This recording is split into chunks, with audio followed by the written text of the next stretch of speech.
Get to the real truth and deal with it. Don't just see it as it is and not worse than it is. Don't just like balance it, but now get to the truth. I mean, listen, if the truth is you've been trying to get a job for 2 years and you truly have worked every day in a particular industry, and the number of jobs in that industry have shrunk down, and you really aren't getting that job, then you might have to look at the truth. The truth is you might have to retool.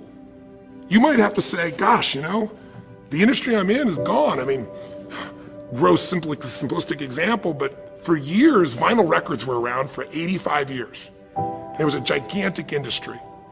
And things came and went. During the vinyl record time, what happened? Well, remember those 8-track tapes? Are you ancient enough to remember those things? Maybe you know somebody remembers those things. These big boxes, you push them in and out.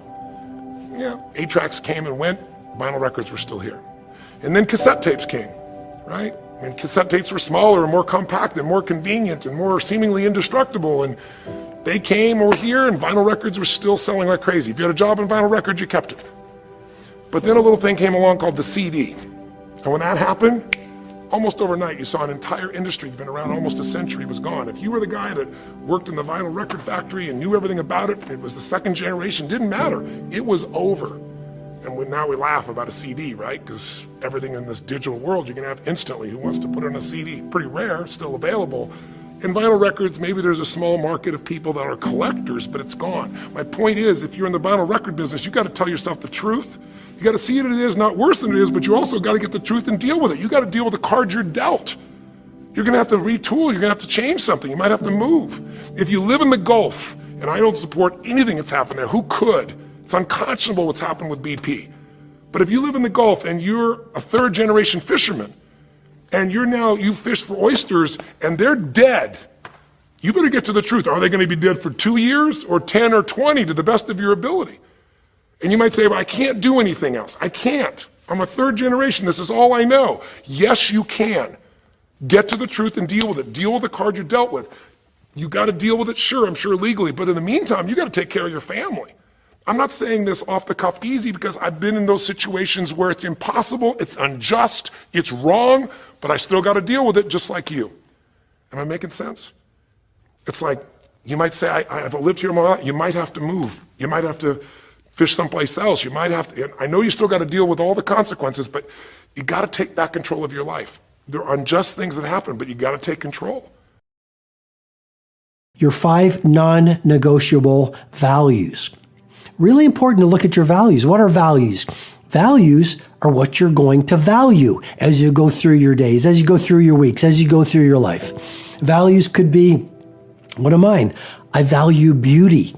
So I want to be around beauty as much as possible. I love art galleries. I love nature. I love sunset. I love looking at the stars. I love beautiful food, simply prepared with people who I love. I love beautiful conversations. I love beautiful books because a home with a large library is a wonderful home to be in. So step number 2 in this process to set yourself up for a spectacular life, what are your 5 non-negotiable values? Maybe it's you'll be around beauty every day. Maybe it's no matter what the situation is, I will always live with integrity. Maybe one of your non-negotiable values will be, I will exercise even when I don't feel like it. Maybe one of your non-negotiable values will be family first. I don't know. These are just some things that I want you to think about. If you think about what makes up who we are, so obviously there's genetics. There's our genetic makeup, so our predisposition, our propensities. And that makes up a percentage of how we see the world and how we show up. But then the rest of it, we're trained on. So we're trained to see the world a certain way. So there are certain people that have something called a negativity bias. And a negativity bias is nothing more than they see the negative first. It's not that they don't see the positive, but they see the negative first. There's other people who see positive first. They have a positivity bias and they see that first.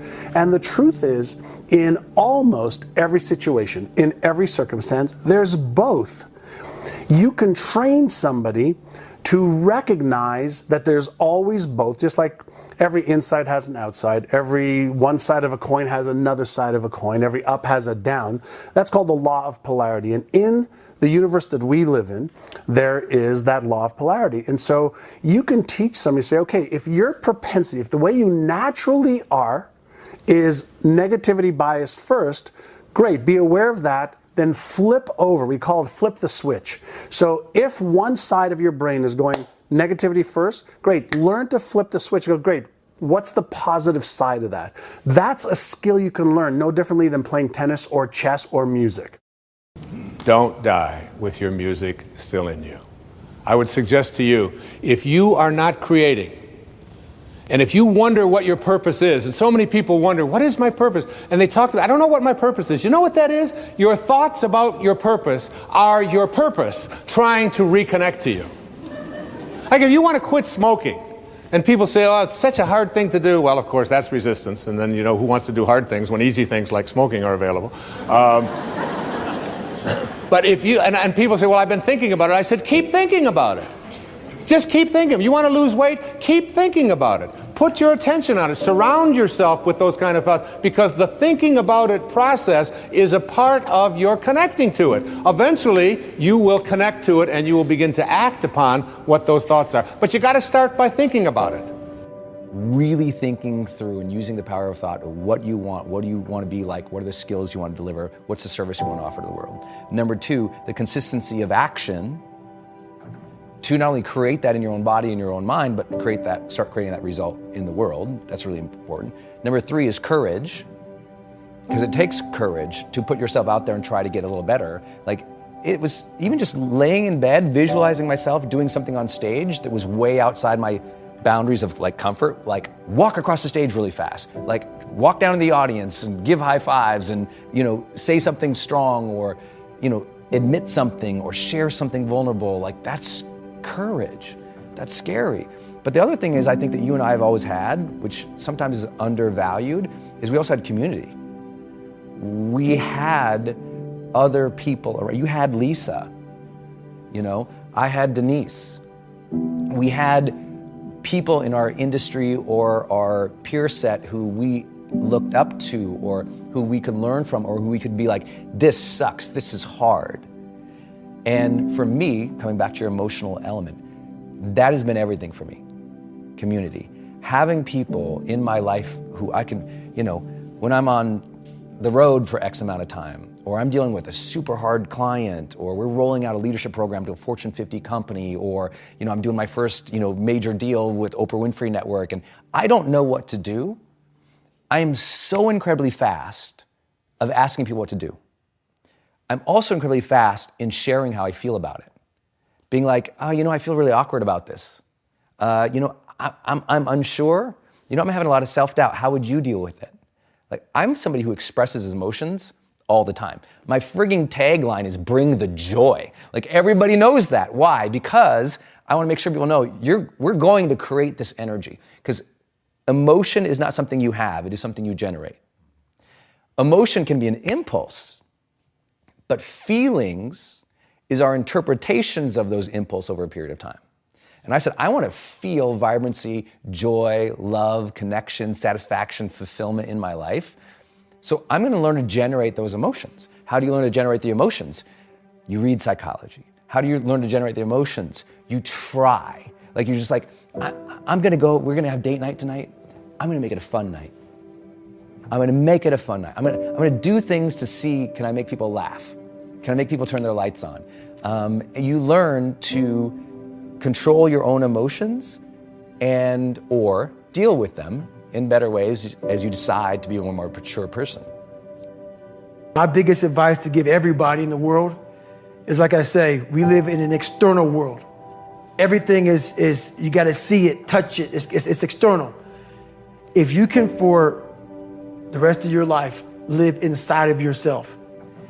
Stop listening to people who are calling you fat, gay, transsexual, nigger. Everything that is makes no sense. All these insecure people putting their insecurities on you, you gotta flush it out.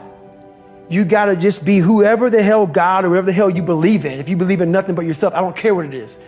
You gotta take everything and throw it away. You have to believe in one thing, and that is yourself.